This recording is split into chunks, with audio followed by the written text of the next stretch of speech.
Ser oficial da Marinha Russa agora é péssimo. Onde quer que olhem, há fracasso. Segredos militares sensíveis estão sendo roubados. Um porta-aviões, principal meio da Marinha projetar poder, está parado no mar. Submarinos e navios estão sendo destruídos. Não seria surpreendente se um oficial naval russo ficasse constantemente atento agora. Esse tipo de problema causa quedas acidentais de janelas. A Marinha Russa está desmoronando em todas as frentes após fracassar em tudo nas últimas semanas. Primeiro, há um navio que seria uma das joias da coroa naval russa, o Almirante Kuznetsov. Esse navio ainda é o único porta-aviões da Marinha Russa, tornando-o fundamental para a capacidade do país de projetar poder para o resto do mundo. Mesmo em seu auge, o Almirante Kuznetsov nunca foi um porta-aviões impressionante, sendo mais uma joia manchada que um diamante. Ainda era importante para a Rússia. A Naval Technology explica que o porta-aviões desloca 58.600 toneladas de água, atinge até 29 nós e tem alcance de 8.500 milhas náuticas. Esses dados mostram por que o Almirante Kuznetsov era uma joia manchada desde o início. No quesito velocidade, o Aviation Geek Club destaca que os porta-aviões da classe Nimitz operados pelos Estados Unidos da América podem manter velocidades de até 35 milhas por hora, o que equivale a cerca de 30 nós. É mais rápido que o porta-aviões russo, mas a diferença não chega a ser constrangedora. O que é constrangedor são as limitações de alcance do Admiral Kuznetsov. Isso mostra que o porta-aviões russo usa um sistema antigo movido a mazuti, enquanto os porta-aviões americanos operam com energia nuclear e podem funcionar por décadas sem reabastecer o reator. O Admiral Kuznetsov precisa voltar ao porto ou ser reabastecido no mar a cada 8.500 milhas náuticas a 18 nós. Apesar de ultrapassado, o porta-aviões russo ainda é útil, podendo operar 12 aviões Su-20 e 7K e vários helicópteros. O Jornal de Segurança Nacional destaca que ele suporta caças Mikoyan Gurevich 29 e Su-33, sendo ao menos um pouco versátil. O navio também possui um sistema de mísseis anti-navio Granito e um sistema de mísseis de defesa aérea Klinok, ambos garantindo que ele tenha um poder de fogo considerável caso entre em uma batalha naval. Mesmo um porta-aviões mais ou menos ainda é um bom recurso para se ter, considerando que a maioria das nações não possui um, certo? Não tenha tanta certeza disso. O Almirante Kuznetsov tem sido motivo de humilhação para a Rússia na maior parte de sua história. Ele só foi lançado em 1985 e oficialmente comissionado em janeiro de 1991, diz o Jornal de Segurança Nacional. Ele serviu por mais de 2 décadas antes de ser levado ao porto em 2017 para grandes reparos.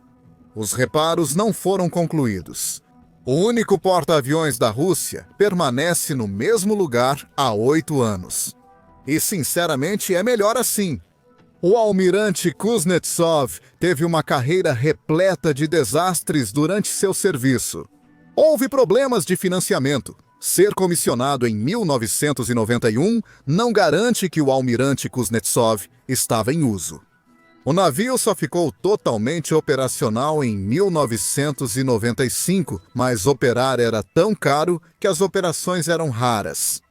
Durante seu serviço, o Almirante Kuznetsov causou um vazamento de 300 toneladas de óleo na costa da Irlanda e perdeu 5 jatos no oceano. Depois que os cabos que o sustentavam se romperam, ou eles simplesmente ficaram sem combustível, diz a Euromaidan Press. O porta-aviões russo já ficou sem combustível e precisou ser rebocado ao porto mais de uma vez. Até mortes ocorreram no navio, várias na viagem inaugural. Um sistema de filtragem de água defeituoso envenenou vários tripulantes do porta-aviões e ainda houve outros problemas. Ao ser enviado à Síria, o porta-aviões perdeu mais 2 aeronaves, segundo o Insider. Mesmo atracado para manutenção, o desastre seguia o porta-aviões. Em outubro de 2018, o dique seco onde o navio estava afundado. fazendo com que um guindaste de várias toneladas caísse sobre o almirante Kuznetsov de uma altura de 15 metros, danificando seu casco e convés de voo. Nesse processo, os navios russos que entram para a manutenção deveriam ser consertados, não sofrer mais danos. Desde o início, o almirante Kuznetsov foi amaldiçoado. Segundo o Jornal de Segurança Nacional, é o porta-aviões mais triste do mundo, mas isso logo mudará. O porta-aviões condenado da Rússia sairá do porto após quase 8 anos de manutenção. Mesmo assim, os russos ainda não podem comemorar. Sair do porto não garante retorno ao serviço. É ainda mais humilhante. O único porta-aviões da Rússia, o único navio que permite ao país competir com as frotas de porta-aviões dos Estados Unidos da América e da China, é oficialmente um caso perdido. A Rússia desistiu dele. Em 26 de julho, a United 24 noticiou que a Rússia avalia a única decisão restante sobre seu porta-aviões. Deve vendê-lo ou desmontá-lo? Nenhuma das opções é a que a Rússia gostaria de escolher, mas a realidade determina as decisões navais, e para o almirante Kuznetsov, ele tem sido uma vergonha para a Rússia. Durante todo o tempo em que esteve em serviço, nas poucas vezes em que realmente esteve em operação, pelo menos. O Insider coloca tudo isso em contexto. Marinhas dos Estados Unidos da América, Índia e China podem hoje levar aviação de ataque até as costas de adversários ou aliados. Algo que vai afetar significativamente o equilíbrio de poder em praticamente qualquer conflito potencial na região Indo-Pacífico, segundo o portal. A Rússia não pode mais fazer isso. Ela já tinha dificuldade antes, dado o histórico de erros do almirante Kuznetsov. O porta-aviões russo desapareceu discretamente, símbolo do fracasso naval do país. E não é o único. Depois vem a Península de Kamchatka, no extremo oriente da Rússia. Em 30 de julho, um terremoto de magnitude 8,8 abalou a península. Isso não é uma falha da Marinha da Rússia, mas houve uma falha. O terremoto ocorreu perto da base naval de Ribashi, que, segundo o Telegraph, abriga submarinos nucleares russos, incluindo da classe Delta e ao menos um moderno da classe Borai. Segundo relatos iniciais, o terremoto não foi o problema principal. O grande problema para a Rússia foi o tsunami causado pelo terremoto, tão rápido e forte que teria atingido a base de submarinos russa. Apenas 15 minutos após o terremoto ter sido registrado, ondas de até 50 metros de altura foram registradas atingindo a costa russa, inundando completamente os portos e docas que a Rússia havia montado para sua base naval vital. Quando o Telegraph publicou a reportagem, pouco se sabia sobre os danos causados pelo grande terremoto e tsunami. As imagens de satélite, publicadas alguns dias depois, revelaram mais detalhes, mostrando fotos de antes e depois da base Ribashi. Imagens de 13 de julho mostram vários submarinos russos na base, indicando que a Rússia provavelmente não os retirou todos antes do terremoto. Há 6 na foto anterior. Depois vem a foto seguinte. Mesmo sem revelar muito, a imagem de 30 de julho mostra um dos cais flutuantes partido ao meio. Má notícia para os submarinos russos. O The Guardian compartilhou imagens semelhantes e destaca que apenas o cais aparenta grande destruição visível.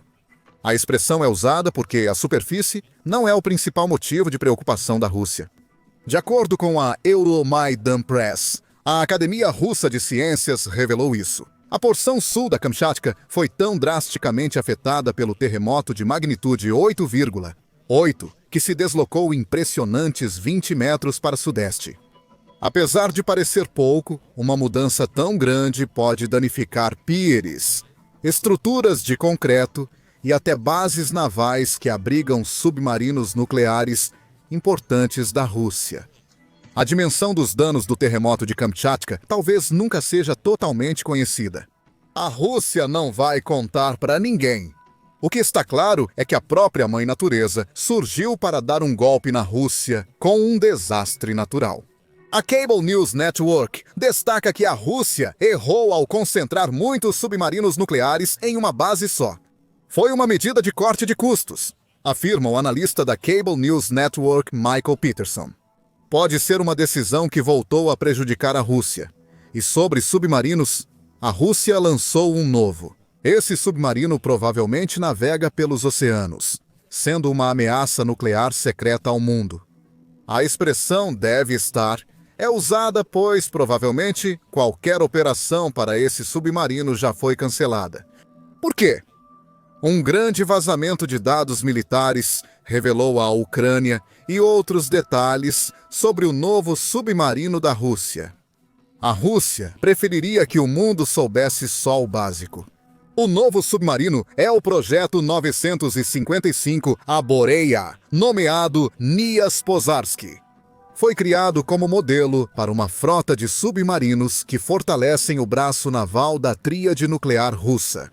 Os detalhes que a Rússia divulgou estão todos em domínio público para causar medo nos corações dos inimigos do país. O novo submarino tem 16 silos, cada um com um míssil balístico intercontinental R-30 Bulava 30, que pode levar 10 ogivas nucleares, segundo o RBC Ucrânia. Também é um barco que orgulha Vladimir Putin. O presidente da Rússia aceitou pessoalmente o submarino para o serviço sem fazer ideia do fiasco absoluto que estava prestes a acontecer. Esse fiasco significa que agora se sabe publicamente mais sobre o novo submarino nuclear da Rússia do que jamais deveria ser conhecido. Em 3 de agosto, o canal do Telegram da Inteligência de Defesa da Ucrânia divulgou 10 documentos em um post. Inicialmente, é difícil ver a relevância desses documentos. Então, ao notar os projetos de um submarino, a resposta fica clara. Esses são documentos vazados referentes aos submarinos novinhos em folha da Rússia, e eles estão sob os olhos do público. Vá até a postagem no Telegram e veja os documentos na íntegra. Esses documentos revelaram informações sensíveis. A Ucrânia afirma saber nomes, cargos, qualificações e preparo físico de todos os membros do Nias Pozarsky. Cada um desses membros da tripulação agora está comprometido. A Ucrânia pode usar essas informações para pressionar e tentar convencer membros da Marinha Russa a mudar de lado. Os documentos roubados pela Ucrânia contêm muito mais informações.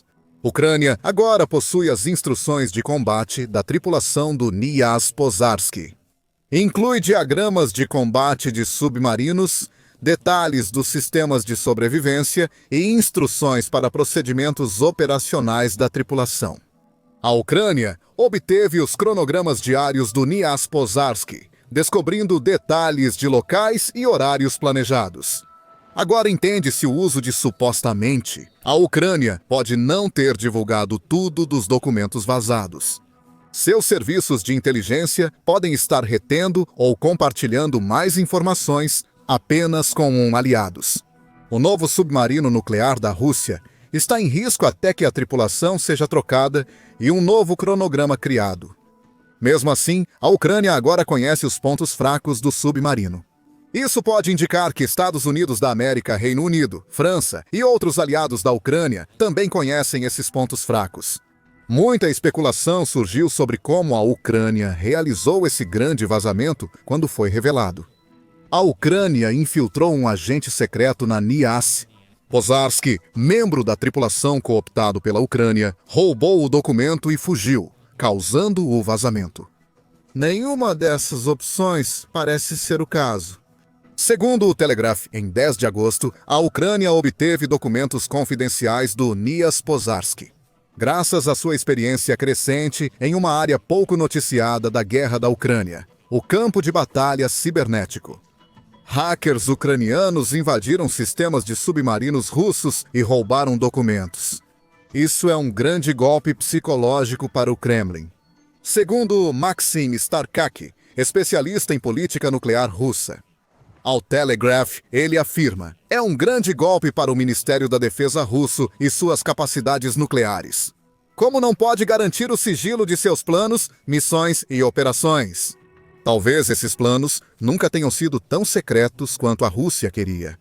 Starchak diz que os Estados Unidos da América provavelmente já conheciam muitas informações reveladas pela Ucrânia, pois monitoram continuamente os programas de armas da Rússia. Isso não importa. É uma situação perigosa para Moscou. O Kremlin buscará os responsáveis e irá puni-los, exigindo que o Ministério da Defesa resolva a segurança cibernética. Star Trek afirma que ninguém será punido por isso.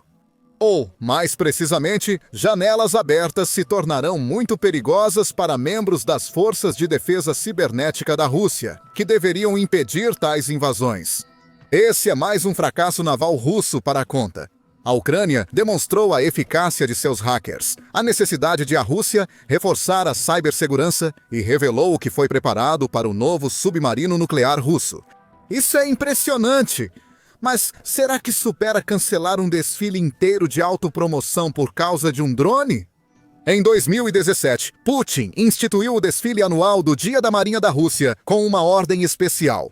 Todos os anos desde então, o desfile tem servido como uma oportunidade para a Rússia exibir e celebrar seu suposto poderio militar. Navios das frotas do Mar Negro, Báltico, Pacífico e Norte da Rússia participam de uma revista naval de 2 horas em São Petersburgo.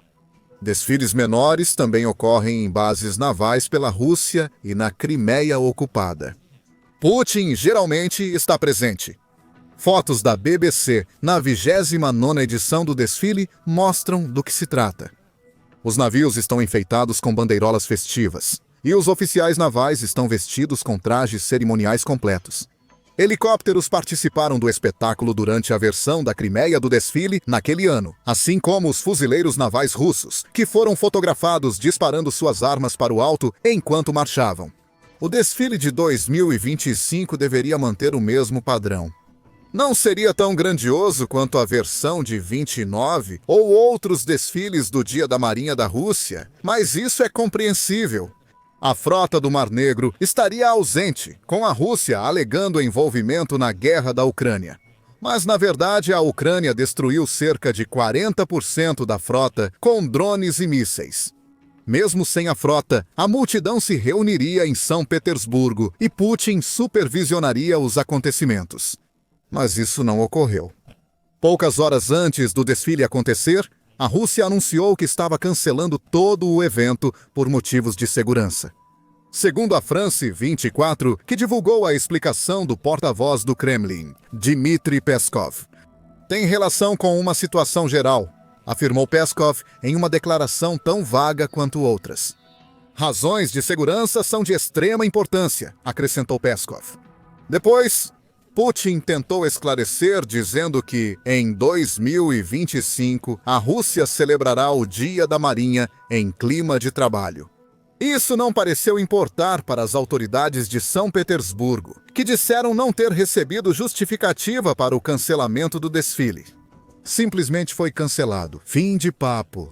Apesar disso, mencionou-se uma ameaça à segurança. A Rússia revelou um grande avião ucraniano para atacar navios durante o desfile de Putin? Será que havia um plano para matar Putin em um dos raros eventos públicos em que ele aparece? Na verdade, o cancelamento do desfile do Dia da Marinha de 2025 não foi causado por ameaças ou ataque planejado pela Ucrânia. Foi um drone, um único drone ucraniano Lyuty. O desfile e eventos ao redor foram cancelados por segurança, após um drone ucraniano Lyuty ser avistado sobre o Oblast de Leningrado, segundo o Euromaidan Press.